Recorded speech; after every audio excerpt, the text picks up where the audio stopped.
Oceanographic Processes, a comprehensive study guide. Deep ocean circulation.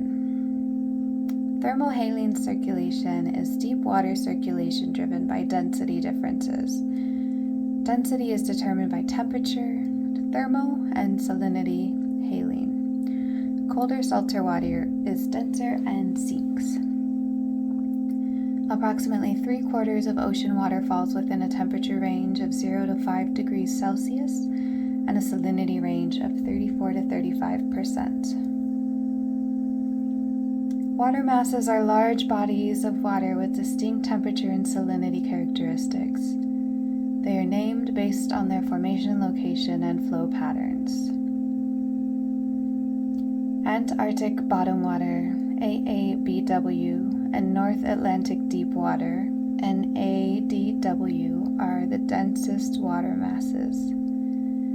They form near the poles, become denser due to cold temperatures and high salinity, and sink to the deepest ocean basins. Oxygen, O2, is crucial for respiration in deep-sea organisms. Carbon dioxide, CO2 levels determine the carbonate compensation depth, or CCD, which is the depth below which calcium carbonate shelves dissolve. Methane formed in decaying sediments can either remain trapped or escape into the ocean and atmosphere. Trapped methane is a potential energy source, whereas released methane contributes to global warming. Water masses move at approximately 1 kilometer per day, or 0.025 knots. And movement is tracked using chemical tracers like 14C or 3H, which is byproducts of nuclear weapons, or lead from leaded gasoline, and or chlorofluorocarbons, CFCs.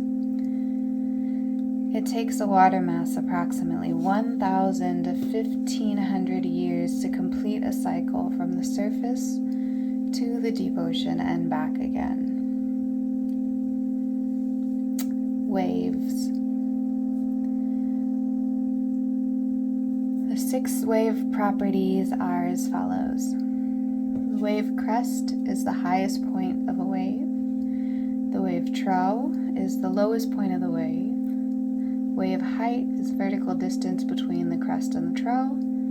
The wave length is the horizontal distance between 2 successive crests or troughs. The wave period is the time it takes for 2 successive crests or troughs to pass a fixed point. And the speed or celerity is the wavelength divided by the wave period, meters divided by seconds.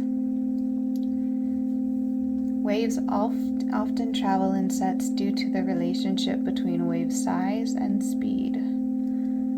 Larger waves generally travel faster.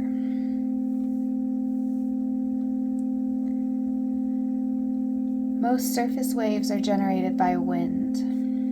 Wind size depends on wind velocity, wind duration, and fetch, which is the distance over which the wind blows. Other causes include submarine disturbances and gravitational forces. C is the chaotic waves within the storm area. Swell is the regularly spaced waves that have traveled beyond the storm area. And surf are the waves that break as they approach the shore.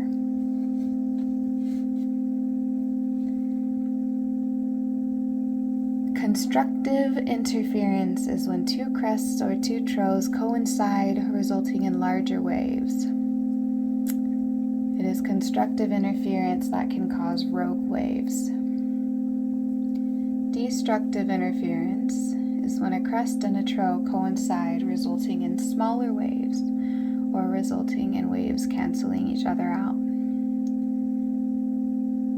Surface waves have 2 components: forward movement of energy, significant distance, and orbital motion of water particles. Wave effects are felt to a depth of approximately half the wavelength.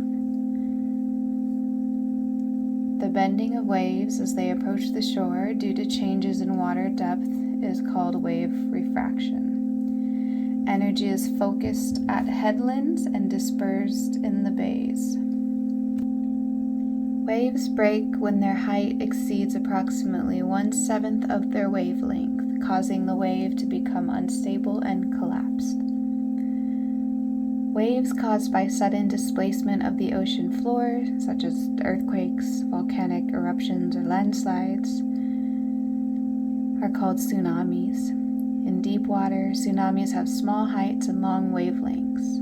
In shallow water, they have much greater heights. Multiple waves are common, with later waves often larger than the first. A storm surge is a rise in sea level caused by strong winds pushing water towards the shore, often associated with storms. They can cause catastrophic flooding.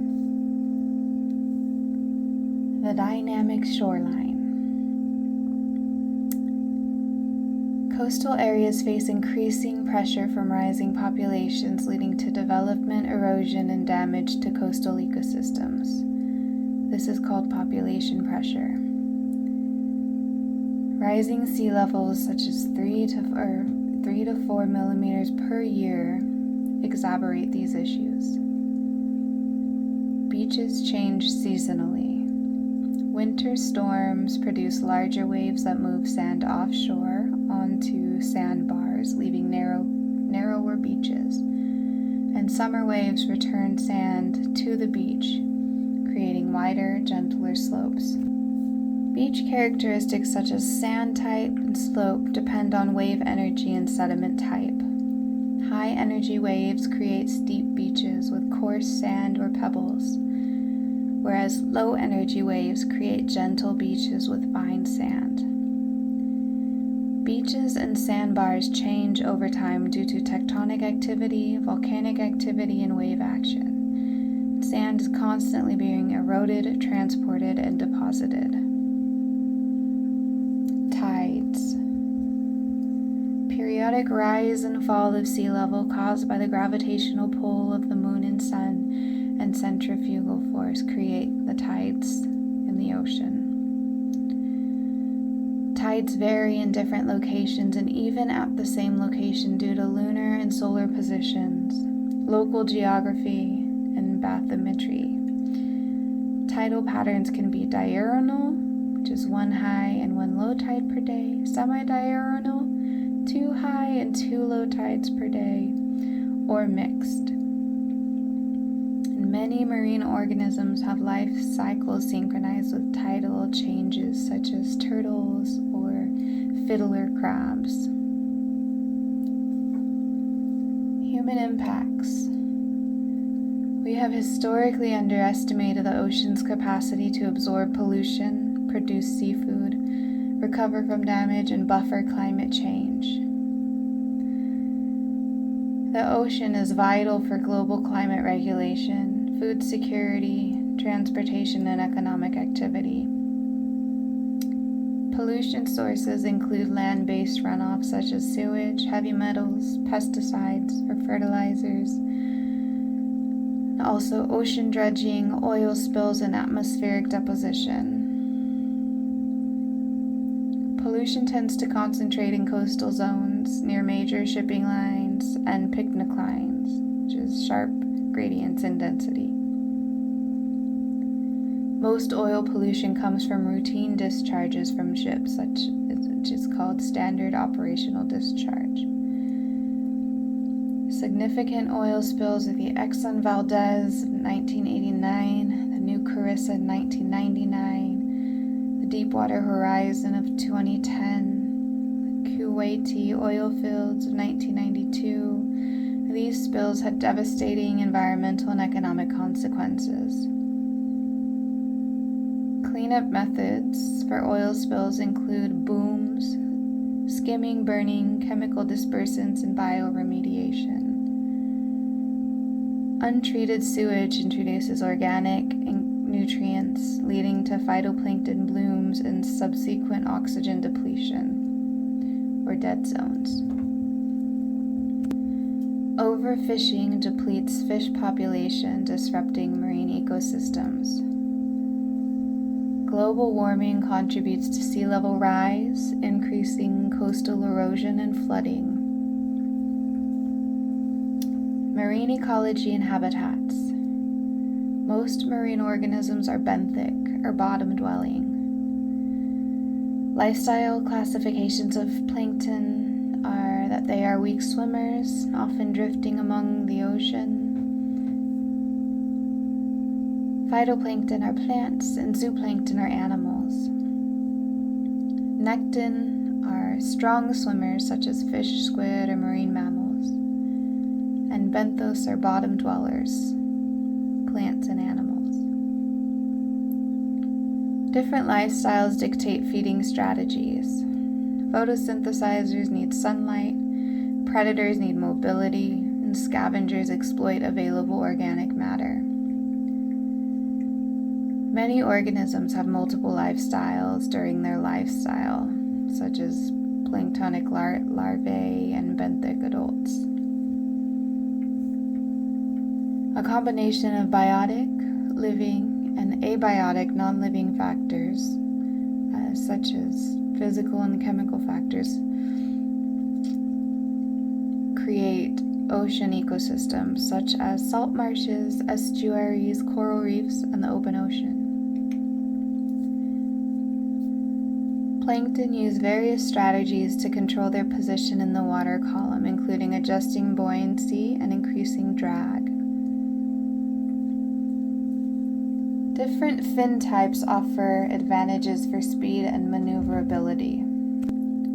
Rounded fins are very flexible and great for slow speed maneuvering and can turn and change direction very quickly. They're helpful for navigating through coral reefs, rocks, and other obstacles. Truncated fins offer somewhat flexible maneuvering.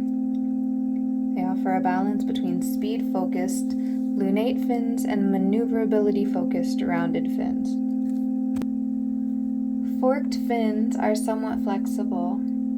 They offer a combination of maneuvering and speed.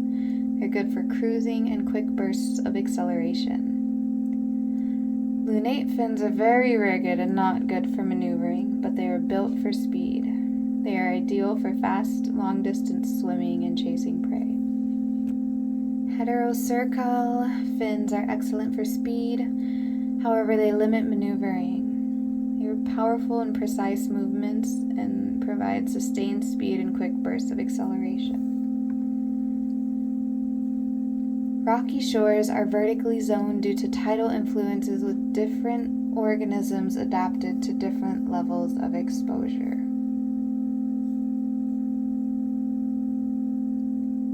Animals in soft-bottom habitats are often deposit feeders, ingesting sediment to extract nutrients.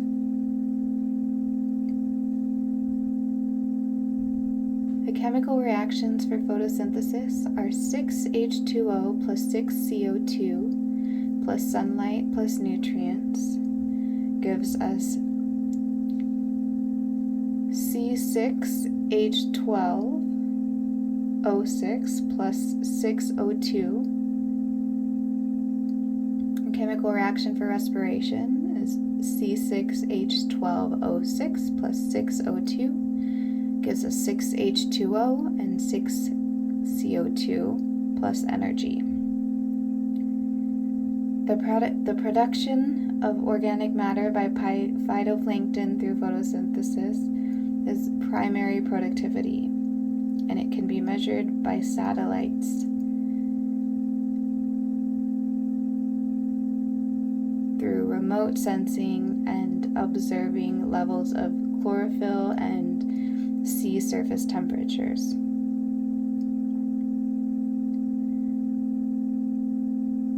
Sunlight and nutrient availability, such as the amounts of nitrogen or iron, are what limit primary productivity. The The food chain and energy pyramid is a hierarchical series of organisms with energy transferred from one trophic level to the next. It is based upon predator-prey population dynamics. Upwelling is the upward movement of nutrient-rich deep water. It is crucial for primary productivity and supports many fisheries.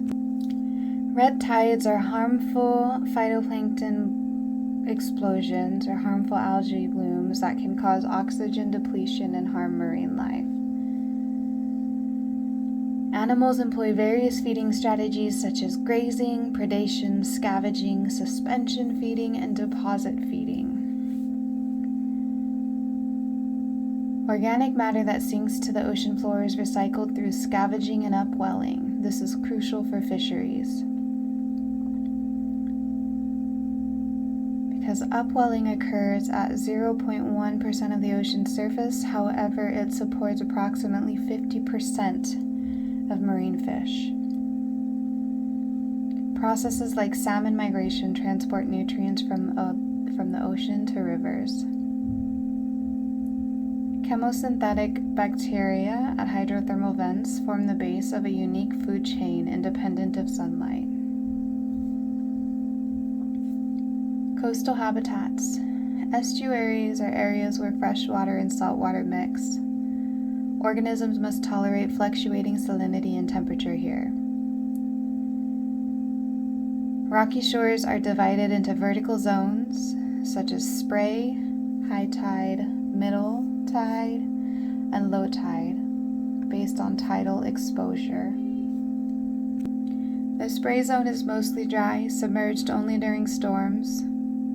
Periwinkle snails, rock louse, and sea roaches scavenge for organic debris here. The high tide zone is fairly dry, covered only by the highest high tides.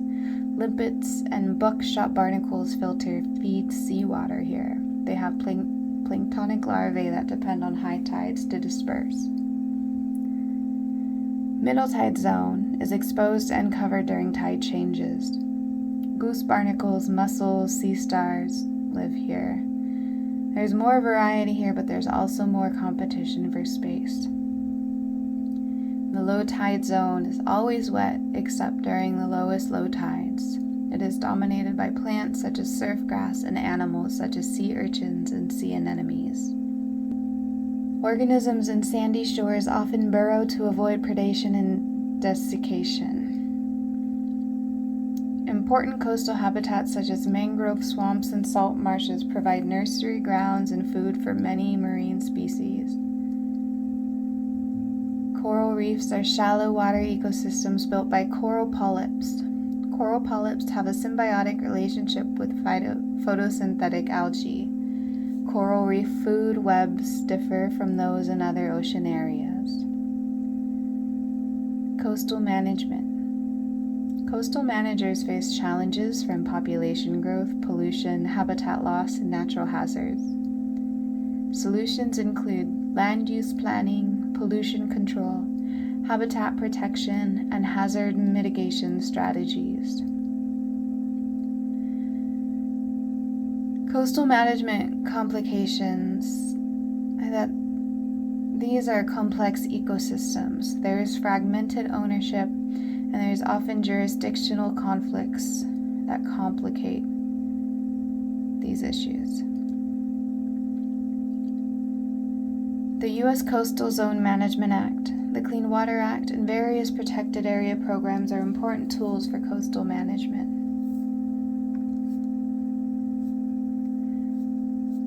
Other marine and coastal protected area programs are programs such as fish and wildlife refuges, national seashores and recreation areas, the national marine sanctuaries, and national estuarine research reserves. Ocean resource management. Overfishing is a major problem for Oregon's ground fishery. Solutions include fishing restrictions and marine reserves. Marine life, petroleum, methane, and minerals such as ferromanganese nodules, heavy mineral sands, and hydrothermal minerals, and other resources need sustainable management. Managing waste disposal such as garbage, sewage, nuclear waste, preventing oil spills, and mitigating the effects of excess CO2 are ongoing challenges. Some important facts to remember from weeks 1 to 5 from the midterm is that the definition of oceanography is that it's an applied science that focuses on understanding the ocean, including its physical, chemical, biological, and geological aspects.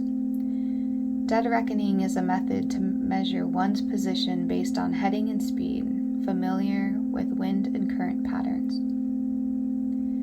The invention of a clock that kept accurate time at sea was crucial for navigation, allowing sailors to determine their location using celestial bodies.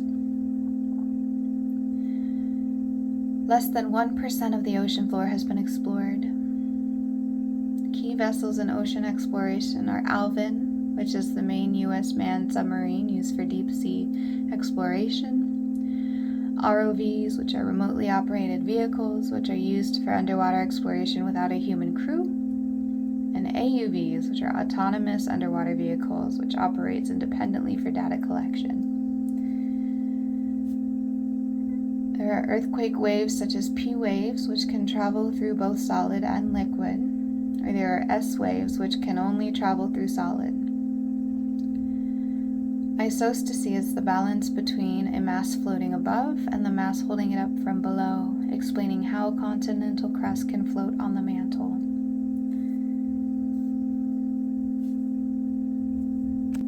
The continental margin is made up of the continental shelf, which is a shallow area extending from the shoreline, the continental slope, which is the steep slope beyond the shelf break.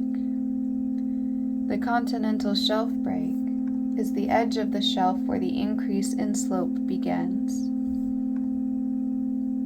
The continental rise is where sediment from the slope fans out at the bottom.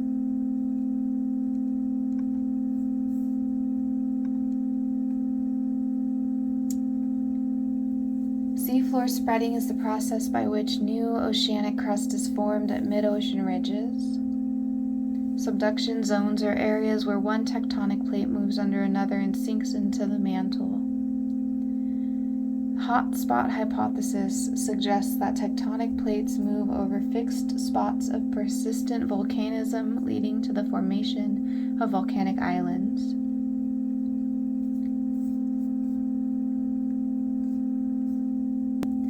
Types of ocean sediments are terragenous, which are originating from the land, river or wind sediments, biogenic, which are derived from the remains of living organisms, hydrogenous, which are formed from chemical reactions in seawater, cosmogenic sediments, sediments from outer space, volcanogenic sediments, which is volcanic ash.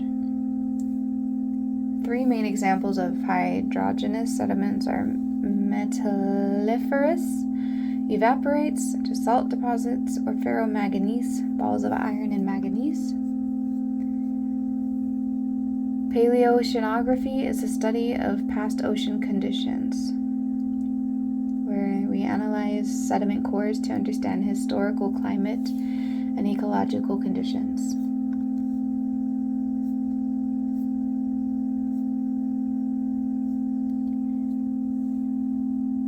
Wegener proposed 4 main observations in his idea of continental drift. 1, that the continents fit. 2, that the crust is floating, or isostasy occurs. 3, sediment matches along continent boundaries. And 4, diversity in plants and animals. However, his idea lacked a reasonable driving force. Which of the following is not true of upwelling near the Oregon coast? It causes large waves and beach erosion in the winter. At very high velocities, moving water can cause erosion but at slower velocities it will cause transportation, and upon further slowing will cause deposition. Because of the Coriolis effect, currents and winds in the southern hemisphere appear to be deflected to their left as they move. Carbonate sediments are rare in the deepest parts of the ocean because carbonate shells dissolve in deep water. The average salinity of seawater is about 35 parts per thousand. The biogenic sediments on the seafloor in the deep ocean consist mostly of microscopic shells of single-celled plants and animals that live near the surface of the ocean. New oceanic crust is constantly being added to tectonic plates at seafloor spreading centers, yet Earth as a whole is not getting larger because existing oceanic crust is destroyed and recycled at subduction zones. Earth is essentially just redistributing materials. New oceanic crust is formed from the magma inside of Earth.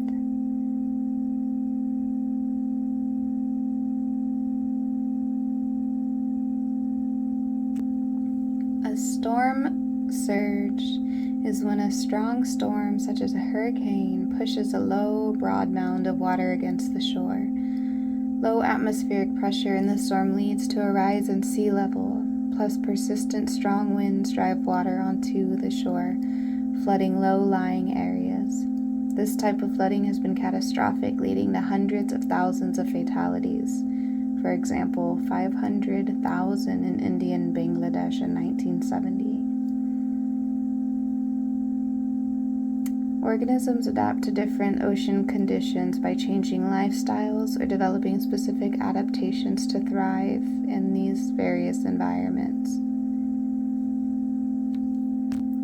Marine reserves help to protect fish populations and ecosystems from overfishing and degradation.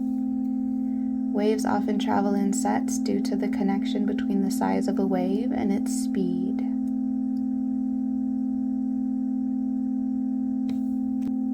Primary producers like phytoplankton create energy through photosynthesis, while primary consumers like zooplankton eat those primary producers.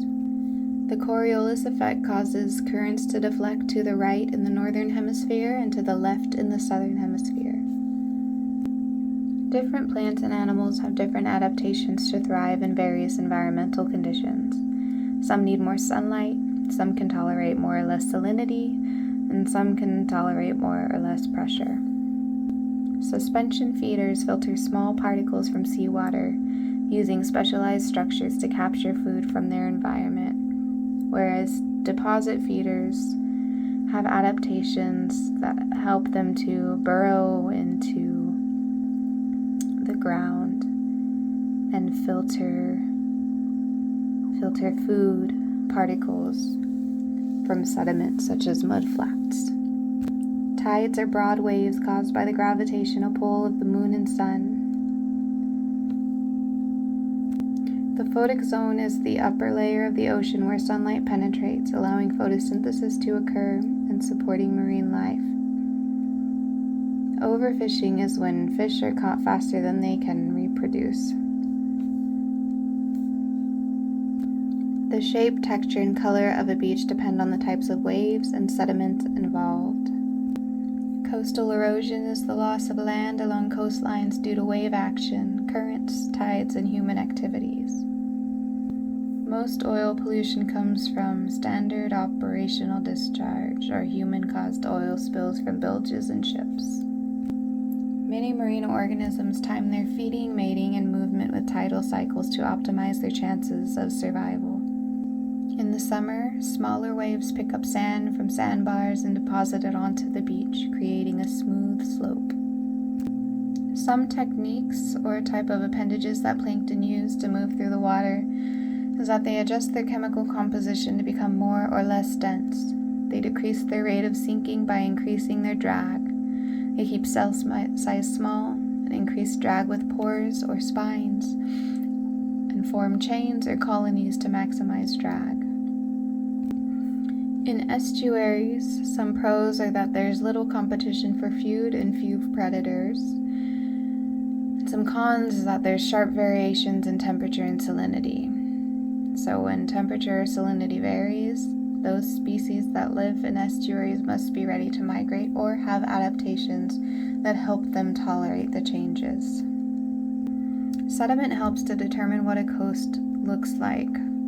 On the west coast, local sources and longshore drift are these determining factors, and on the east coast, on the northeast coast, local rivers,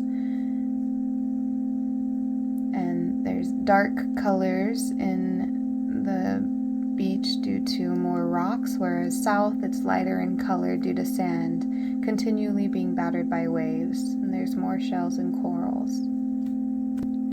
Main causes of ocean pollution are waste disposal such as sewage, heavy metals and biocides, ocean dredging and mining, and oil pollution. The CCD, the carbonate compensation depth, is the depth in the ocean where calcium carbonate dissolves faster than it accumulates on the seafloor.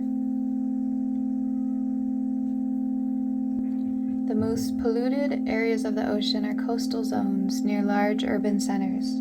The open ocean is also polluted, especially near major shipping lines.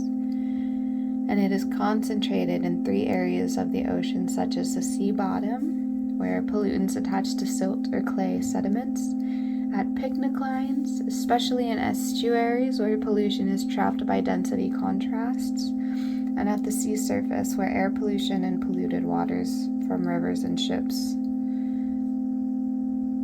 concentrates. Some adaptations that are necessary on sandy shores are to help the species protect themselves from predators and to tolerate fluctuations in temperature, salinity, and water levels. Clams, worms, and sand stars will burrow into the sand for safety and to stay moist. Clams are suspension feeders, so they will siphon seawater down into their burrows and filter out what food they can from that water. And worms and sea stars will feed on what they can scavenge from the sand, or some sea stars will eat clams or other animals they find in the sand. Coral reefs are shallow, warm water rock structures built by animals called coral polyps that secrete CaCO3. Instead of making shells out of CaCO3, they make coral reefs instead. Coral polyps are animals that harbor plant cells that use sunlight and the coral animals' waste products to photosynthesize, and in turn provide oxygen and nutrients to the coral animal that protects them. Many other animals live around coral reefs and graze on the coral itself or hunt for other animals living around the reef. The energy pyramid for coral reefs is therefore different from most other places in the ocean. Tsunamis usually have multiple waves, minutes to hours apart, and the later waves are often larger than the first wave. Some current and future issues in waste disposal and oil spillers that need to be managed are garbage and sewage. We must limit types of dumped materials to prohibit hazardous waste and to regulate fishing nearby so contaminated fish are not caught and eaten. Buried nuclear waste. It's difficult to build containers with guaranteed integrity to survive the salinity and pressures of the deep sea. And there are also international conflicts, and nuclear waste disposal is poorly monitored and regulated under the current management structure. Excess CO2. Dumping excess CO2 into the ocean may have drastic implications for the environmental health of the ocean. Prevention and cleanup of oil spills. The proper safety and containment equipment is expensive to justify financially and politically. Management challenge is to be constantly ready with the best equipment and people for an oil spill. It's rare. Global warming will contribute to the natural rate of sea level rise, and the effect will be that coastal areas will experience more damage and erosion to beaches, homes, and properties. Saltwater marshes provide dead and decaying bits of grass as food for filter feeders, and the grassy flats and small tidal creeks provide refuge for juvenile crabs and fish. When food falls to the ocean floor, it becomes available for benthic scavengers such as brittle stars and deep-sea crabs that can find bits of edible organic matter scattered on the dark sea floor. Upwelling helps recycle nutrients to the surface and occurs at 0.1% of the ocean's surface, but supports approximately 50% of marine fish. Characteristics of a tsunami in the open ocean are that it has short heights, less than 1 meter, long wavelengths, greater than 100 kilometers, long periods, 20 minutes to 2 hours, and speeds of up to 500 miles per hour. In shallow water, the length shortens and the height increases dramatically. Low wave energy leads to gentle beaches with fine sand, whereas high wave energy results in steep beaches with coarse sand or pebbles.